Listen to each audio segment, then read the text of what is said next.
Alright, the next thing I'm gonna go over is just straight up shield. Doesn't really matter what weapon you have in your main hand, a shield can go well with just about any.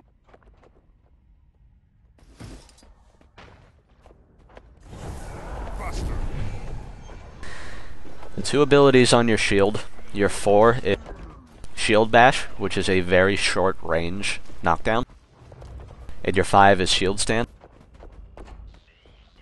Now, Shield Bash, you're mainly going to want to use offensively. I mean, you can use it defensively, but primarily it's best to stop somebody who's trying to get away from you, or stop somebody from hitting something that you don't want to hit. For example, if you see a warrior trying to unload 100 blades on them and they don't have stability, hit them with that Shield Bash, you can knock them down.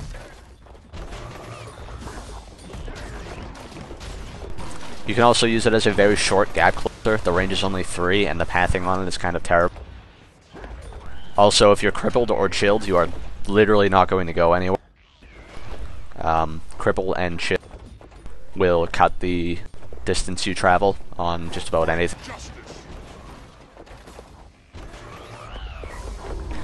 The 5, it says blocks attacks, and I'm not sure if you're familiar with block, but block will literally block everything except for AoE abilities, I believe. Not 100%. Block siege. There's also a siege trait. But it won't block current conditions. It will block all new condition procs, but it will keep your old ones. Yep. Oh, guys, and also realize that if, let's say, someone shoots, or you shoot a projectile at a wall of reflection or something that reflects at you, even if you have a block up, it'll still go right through it. It will not care that you have Aegis or you're blocking or whatever. It will reflect that directly to you. Got it. But your 5 is a great ability not only because it gives you 3 seconds not having to deal with anything new, but if you feel like you're going to be blocking a lot, there are 2 traits you can get. They are both tier 1 traits. One is in defense, one is in discipline. Mangy switched channel to Eternal Battlegrounds on the server. One of them will give you might whenever you block, and the other one will reflect projectiles when you... I was experimenting with this when I was building Zerg busting build, and if you are going to run into the middle of a Zerg, if you run in with your block up, not only will you be reflecting projectiles, but you are almost guaranteed to get 25 stacks of might before you even get into the Zerg. Because every time you are blocking something, you are getting a stack of might for a respectable duration. So this is a great way to not only protect yourself, but gear up for the next time that you're going to dive in and smack somebody's face off. Like in that one movie with Nicolas Cage and John Travolta.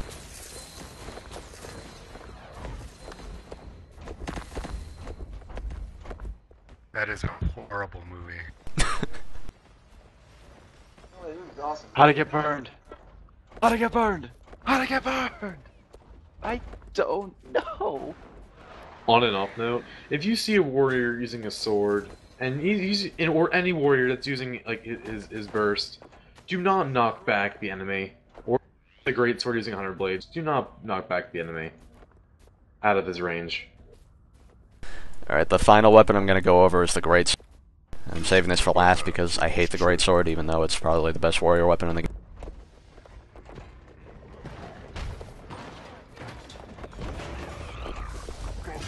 Now, I'm sure you guys have all used the Great Sword because, well, like I said, it's the best thing in the game. PvE, PvP, anything.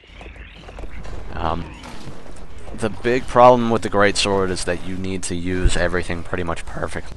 Otherwise, it's going to be pretty useless. Now, the elephant in the room here is 100 Blade, which will root you in place, but it will do a ton of damage over 4 or 5 seconds. DFND The big thing about this one is you want to make sure that if you're going to pull this off, that you are going to be able to hit every single strike of it, or at least finish. If your target moves out of the final ability, or the final strike, then you're going to miss out on a lot of damage, because the final blow is probably about a third or a fourth of the entire duration up. So going with what I said with Eviscerate, you want to watch the opponent's abilities, their cooldowns specifically. Once you see that they cannot dodge anymore, or if they've used their stun break, that's when you want to set up for 100 Blade. Now whether that be with, say if you got a shield offset, you want to knock them down, or hammer offset, you want to knock them bolus charge or bolus, you want to make sure that they're going to be CC'd before you use that ability. And the moment they get knocked down, you want to blow that 100 blades. And hopefully they'll get hit by every last bit. And that'll pretty much guarantee you take down about half of their health, no matter what build you're running. Now your next ability, which I want to stress, is Whirlwind Attack. Whirlwind Attack is the highest damage output ability on the Greatsword. It's higher than the 100 blades, but the problem with it is it moves you away. Now one special thing about this is, if you are immobilized, crippled, you will not move that far. And every single tick of your 100 blade is going to be more direct. Now one of my favorite things is if I'm 1v1ing somebody and they immobilize me when I have a greatsword, that means that if I hit my whirlwind attack, they are going to get hit by every single strike, because I am not going to move and they're going to be right in front of me. Now this can also be used to get away from a fight. You target that ability away from it, you're going to spin out to safety, provided you're not crippled, chilled, or immobile. If you've traded 20 into Discipline, there's an ability called Mobile Strikes, which will break Immobilize. That can be very helpful for getting away from a fight. Just keep in mind that that will not help you with Cripple or Chill. And, of course, it will negate that Immobilize, so if you are planning on using that, that'll completely throw that out the window. The 5 on the Greatsword Rush. I mainly use this as an escape or a gap closer, since it will throw you pretty far away. If you have somebody targeted, it will also strike them at the end of the dash. This is pretty good for closing a gap, but if you're going to use this for an escape ability, make absolutely sure that you don't have anybody targeted. Otherwise, you are going to whip right around. Instead of running away, you're going to run directly back into the fray. And worst of all, if you actually get to the person you have targeted, you're going to strike them, which means that you're going to be rooted in place for another second or two. I cannot tell you how many times I have accidentally done this and gotten myself killed. Unfortunately, it is an unavoidable fact of life that you will do this. Just do your best not to.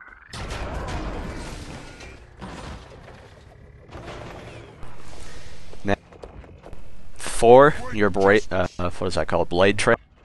It's a projectile attack. It also cripples, so that's pretty handy. The damage is actually kind of nice on it, though. And I believe it also pierces.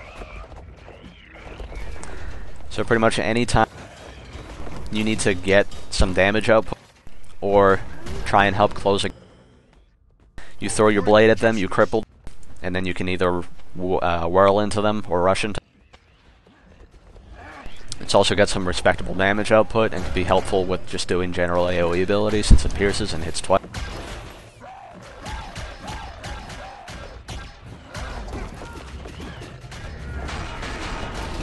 DFND I can't really say too much more about the Greatsword. I know a lot of builds rely on Frenzy with 100 Blade,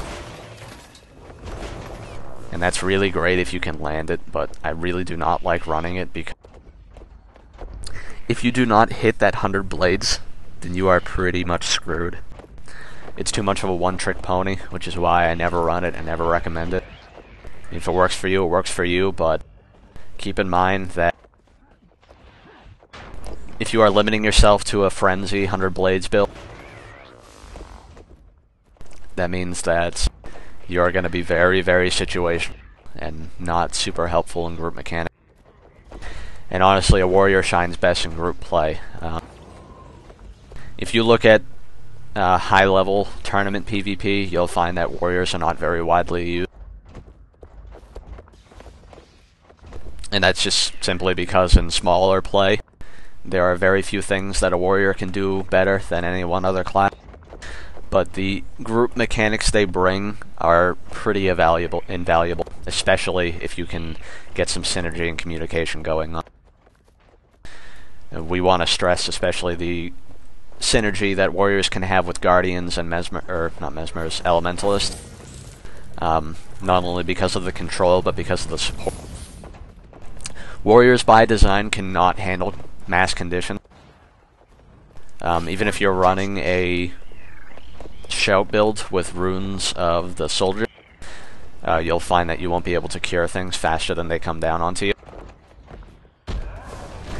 So if you got a buddy that's a guardian or an elementalist that can support, you will find yourself being able to stay in the fight longer, doing a lot more damage, and just all in all being a better player, a more helpful player especially.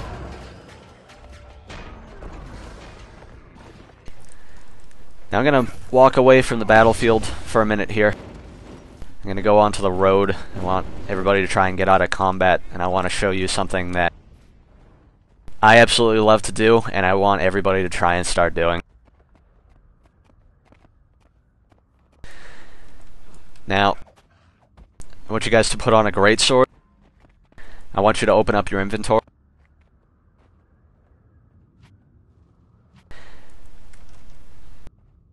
Yeah, sure, fire your greatsword.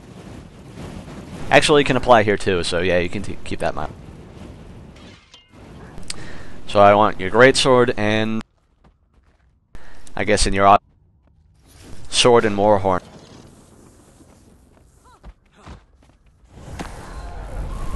Now, I am going to run to the trebuchet. I'm going to show you how I put on my sword warhorn. 4, run, 2.